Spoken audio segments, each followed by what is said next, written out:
আমরা বেশিরভাগ মানুষ, শতকরা হয়তো 90%-এরও বেশি মানুষ, আমরা যারা রোজা রাখি, আমরা শুধুমাত্র পেটের রোজা করি।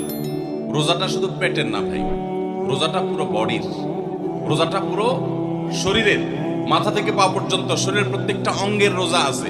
আমরা শুধু পান বা আহার থেকে, যৌনাচার থেকে বিরত থাকাটাকে রোজা মনে করি। আপনি চোখ দিয়ে মোবাইলে হাত থাকাটাকে রোজা মনে করি।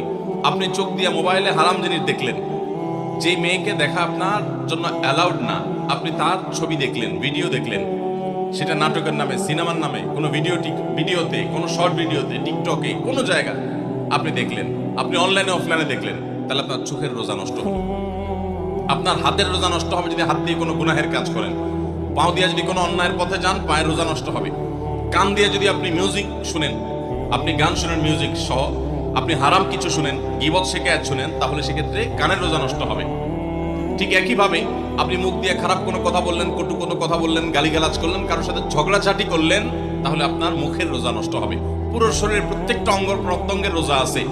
আমাদের রোজার দুইটা দিক, একটা হলো রোজার বডি, একটা হলো রোজার স্ট্রাকচার, আর একটা রোজার ফিনিশিং। স্ট্রাকচারটা দাঁড়াবে আপনি সবে সাদেক থেকে নিয়ে, সাহারি থেকে নিয়ে ইফতারি পর্যন্ত আপনি কিছু পান করলেন না, আহার করলেন না, এবং যৌনাচার থেকে বিরত থাকলেন, বৈধ সেটা থেকেও বিরত থাকলেন, তাহলে আপনার রোজার স্ট্রাকচারটা দাঁড়িয়ে গেল। কিন্তু এই রোজা বা সিয়ামের ফিনিশিংটা হবে তখন, যখন আপনার মাথা থেকে পা পর্যন্ত শরীরের প্রত্যেকটা অঙ্গ প্রত্যঙ্গের রোজা রাখবেন।